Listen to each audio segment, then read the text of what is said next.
Welcome to யாவரும் கேளீர். நான் உங்க பத்ரி பேசுறேன். ரைட்டர்ஸ் பிளாக் அப்படின்னு சொல்லுவாங்க. அதாவது ரைட்டர்ஸ் பிளாக் அப்படின்னா புதுசாக எந்த ஐடியாவும் தோணாது. ஒரு கதையில பாதி எழுதிக்கிட்டு இருப்பாங்க, அதுக்கு மேலே எழுத வராது, ஒரு ஸ்ட்ரக்காகி நின்றும். அதே மாதிரி புதுசா ஒரு கதை எழுதுறதுக்கு ஐடியா கிடைக்காது, அது எழுதுறதுக்கு அவங்களுக்கு வரவே வராது. இந்த மாதிரி ஒரு சிக்கல் அது ஒரு கிரியேட்டருக்கு மிகப்பெரிய ஒரு ஒரு வீழ்ச்சின்னு சொல்லலாம். ஒரு ரைட்டரா இருக்கார் ஒருத்தர் அப்படின்னா அவர் எழுத முடியாம போயிடுச்சு அப்படின்னா அது எவ்வளவு பெரிய இழப்பு. அவர் ரைட்டருங்கிறத தான் அறியப்படுறாரு. பட் அவர் எதுல மெயினா இருக்காரோ அதுவே அவரால் பண்ண முடியாம போச்சுன்னா அது அவருக்கு ஒரு பாதி மரணத்துக்கு சமம் அப்படிங்கிற மாதிரி மனுஷபுத்திரன் சொல்றாரு. மனுஷபுத்திரன் ஒரு எழுத்தாளர், கவிஞர். அவர் ஒரு 5 வருடங்களாக எதுவுமே எழுதல, அவருக்கு எதுவுமே தோணல, எதுவுமே எழுத முடியல. அவர் என்னென்னமோ ட்ரை பண்றாரு, பட் அது வரல. அததான் இந்த ரைட்டர்ஸ் பிளாக்னு சொல்லுவாங்க. பிளாக் ஆகி நின்றுது. அதுக்கப்புறம் அவர் நிறைய புக்கெல்லாம் பப்ளிஷ் பண்றாரு. அவருக்கு பதிப்பகம் இருக்கு, உயிர்மை பதிப்பகம் இருக்கு, புத்தகங்கள் போடுறாரு. இந்த மாதிரிலாம் ரொட்டீனா பண்ணிட்டு இருக்காரு. ஆனாலும் அவருக்கு என்னன்னா, நம்ம ஒரு கவிஞர், நம்ம ஒரு எழுத்தாளர், நம்ம எதுவுமே எழுதாம இருக்கோம் அப்படிங்கிறது அவர் குத்திக்கிட்டே இருக்கு. அது அவருக்கு கிட்டத்தட்ட அவர் ஒரு பாதி உயிரோட இருக்கிற மாதிரி தான். அதான் நடைப்பிணம்னு சொல்லுவாங்கல்ல, அந்த மாதிரி ஒரு உணர்வுல தான் அவர் நடமாண்டுகிட்டு இருக்காரு. ஒரு திருப்தி இல்லை அவருக்கு. Is not happy. எல்லாமே நடந்துகிட்டு இருந்தா கூட நம்ம மெயினா ஒரு கிரியேட்டரா இல்ல, நம்ம எதுவும் புதுசா இது பண்ணலன்னு ஒரு வருத்தத்துல இருக்காரு. அப்ப கமல்ஹாசன் ஆபீஸ்ல இருந்து ஒரு போன், கமல் சார் வர சொல்றாரு, ஒரு பாடல் எழுதணுங்கிறாங்க. இவர் என்னடா நம்ம எழுதி 5 வருஷம் ஆச்சு, நம்மள பாட்டு எழுத கூப்பிடுறாங்கன்னு போனா, சார் நான் பாட்டு எழுதி 5 வருஷம் ஆச்சு, எனக்கு கவிதை அந்த இதுவே போச்சு, என்னால எழுத முடியாதுன்னு சொல்றாரு. உடனே கமல் சார் சொல்றாரு, முதல்ல இந்த டீயை குடிங்கன்னு சொல்லி டீயை குடிக்க சொல்லிட்டு, நீங்க தான் எழுத போறீங்க, நீங்க நல்லா எழுதுவீங்க, எழுதுங்க அப்படிங்கிறாரு. அவர் என்ன பண்றாரு, சரி இவங்க டியூன் கொடுக்குறாங்க, ஸ்ருதிஹாசன் டியூன் கொடுக்குறாங்க, ஒரு இதுல சிடியில ரெக்கார்ட் பண்ணி டியூன் கொடுக்குறாங்க. அவர் வாங்கிட்டு வந்துடுறாரு. வாங்கிட்டு வந்தா அதை போட்டு பாக்குறாரு. அதுல கமல்ஹாசன் குரல் எடுத்தோடனே அல்லா ஜானே அல்லா அந்த குரல் மட்டும் கேட்குது. அந்த டியூனு, அந்த தத்தகாரம் டியூன் இருக்கும்ல, அதை அவங்க பாடி அமைச்சிருக்காங்க.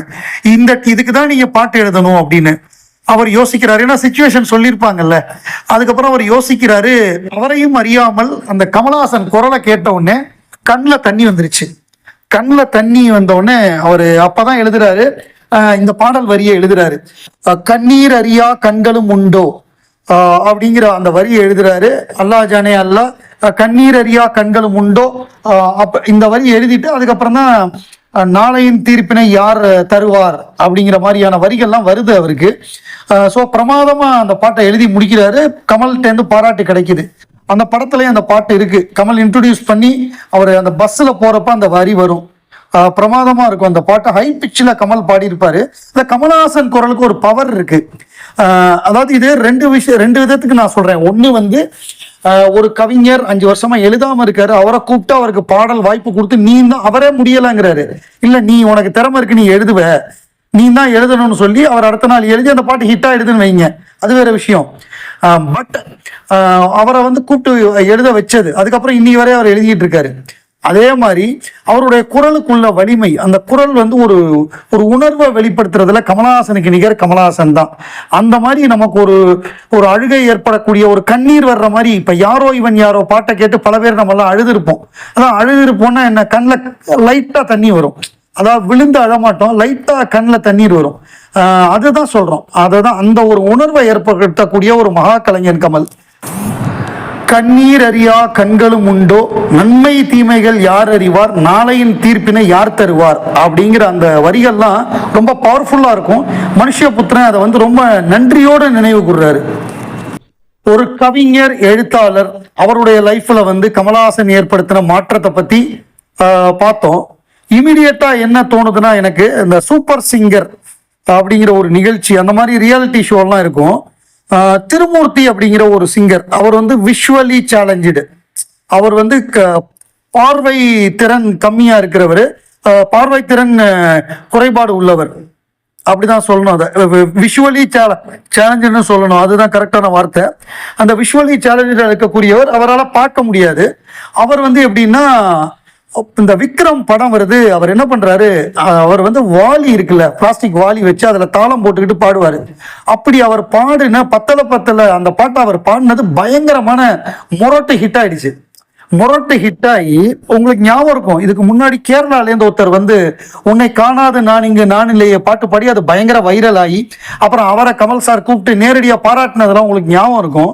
அப்படி வந்து இவர் பாடினது வந்து வைரல் ஆயிடுச்சு. வைரல் ஆகி அவர்கிட்ட கேட்குறாங்க உங்களுக்கு என்ன ஆசைனோடனே கமல் சாரை பார்க்கணும் அப்படின்னோடனே கமல் சாரும் ரைட்டு அவரை வர சொல்லுங்கன்ட்டாரு.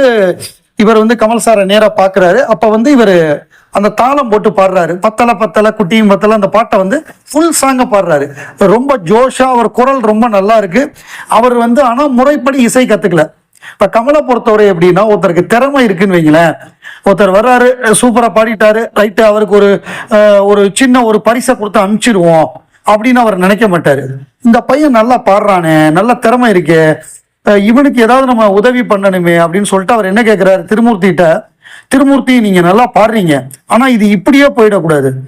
சும்மா நீங்க கேள்வி ஞானத்துல பாடுறீங்க, இதுல தாளம் போடுறீங்க, இதெல்லாம் ஓகே தான், பட் நீங்க முறைப்படி இசை கத்துக்கணும். சார் சார் அதை தான் சார் நானும் எதிர்பார்க்கிறேன், எனக்கு யாராவது கற்றுக் கொடுத்தா நிச்சயம் நான் கத்துப்பேன் சார். இப்ப ரஹ்மான் சார்கிட்ட சேர்த்து விடவான்னு கேட்கிறாரு. அவருக்கு பயங்கர ஷாக்கு. ரஹ்மானுடைய அந்த கேஎல் மியூசிக் ஸ்கூல் அதுல சேர்த்து விட்டு அவர் இப்ப ஃபுல்லா படிச்சுட்டு இருக்காரு. அதனுடைய எல்லா செலவையும் மொத்த செலவையும் கமலஹாசன் ஏத்துக்கிட்டாரு. அது வந்து அவர் நன்றி சொன்னது, அதுக்கப்புறம் அவங்க 2 பேரும் திருப்பி மீட் பண்ணது, அதெல்லாம் நம்ம பார்த்துருப்போம். ஸோ அதுதான் கமலஹாசன். ஒருத்தன் யாரோ வராரு, அவர் ஒரு பாட்டு பாடுறாரு, சூப்பரா பாடிட்டப்பா, நீ பெரியாளா வருவப்பான்னு சும்மா சொல்லி அனுப்பாம நீ வந்து முறைப்படி இசை கத்துக்கல, இப்படி வந்து இருந்தா நீ ரொம்ப நாளைக்கு நீ லாங் ஸ்டாண்டிங்கா ஓட்ட முடியாது, நீ முறைப்படி கத்துக்கிட்டு நீ ஜெயிக்கணும்னு சொல்லி அதுக்கான மொத்த செலவையும் ஏத்துக்கிட்டு அந்த திருமூர்த்தி வாழ்வில் ஒளியேற்றி வைத்தார் கமலஹாசன் அப்படின்னா அது மிகையாகாது. வைக்கம் விஜயலட்சுமி இவங்க ஒரு பாடகி, நம்ம எல்லாருக்குமே தெரியும். இவங்களுக்கும் விஷுவலி சேலஞ்சு. இவங்களை பொறுத்தவரை எப்படின்னா, இவங்க ஒரு பேட்டி பார்த்தேன். அந்த பேட்டி என்ன மாதிரி பேட்டினா, கமல் சாருடைய பாடல் உங்களுக்கு என்ன பிடிக்கும் அப்படின்னு கேட்குறாங்க. அவங்க வந்து பாடி காமிக்கிறாங்க. அப்படியே அப்படியே கமல் சார் பாடினா எப்படி பாடுவாரோ அதே மாதிரி. ஏன்னா அவங்க ரொம்ப விஷன் இதுவாக இருக்கிறப்ப அவங்களுக்கு வந்து காது ரொம்ப ஷார்ப்பாக இருக்கும். அப்படியே ரிப்பீட் பண்ணி பாடினாங்க. மார்கோ மார்கோ மார்கயி, ஜோருகோ ஜோருகோ ஜோருகயி, அந்த பாட்டை அப்படியே பாடினாங்க. அவங்க என்ன சொல்கிறாங்கன்னா, கமல் சார் வந்து 2-3 தடவை எனக்கு ஃபோன் பண்ணி என்னை வந்து பாராட்டியிருக்காரு, இந்த பாட்டு நீங்கள் சூப்பராக பாடினீங்க அப்படின்னு சொல்லி வாழ்த்தியிருக்காரு. ஒரு முறை எனக்கு ஃபோன்லேயே பாடி காமிச்சாரு. எனக்கு ஃபோன் பண்ணும்போது நான் கேட்டேன், சார் இந்த பாட்டை பாடிங்கன்னு, அப்படியே இருங்கன்னு சொல்லி போன்லயே எனக்கு பாடி காமிச்சாரு, அதெல்லாம் எனக்கு ரொம்ப மகிழ்ச்சியா இருந்தது அப்படின்னு சொன்னாங்க. நான் ஒரு அவார்டு ஃபங்க்ஷன்ல வந்து அவங்க கமல் சார் வந்து அவங்களுக்கு அவார்டு கொடுத்தது எனக்கு ஞாபகம் இருக்கு. அந்த பிக்சர் எனக்கு கிடைக்கல, பட் எனக்கு நான் அந்த பிக்சர் முன்னாடி வச்சிருந்தேன். Vaikom Vijayalakshmi receiving award from உலகநாயகன் கமலஹாசன் அந்த ஒரு பிக்சர் இருந்தது. ஸோ அவங்க வந்து கமல் சாரை பத்தி இவ்வளவு தூரம், அதாவது ஒருத்தர் பாடியிருக்காங்க, அவங்கள பத்தி அவங்க சொன்னாதான் நமக்கு தெரியுது. அவ்வளவு பேர் அவர் கூப்பிட்டு பாராட்டுறாரு, அவங்க திறமைய மதிக்கிறாரு, அவங்க மேல வரணும்னு அவரு ஒரு பிரேக் இருந்தா கூட அவங்க திருப்பி ஜெயிக்கணும்னு நினைக்கிறார் பாருங்க, அதுதான் கமலஹாசன்.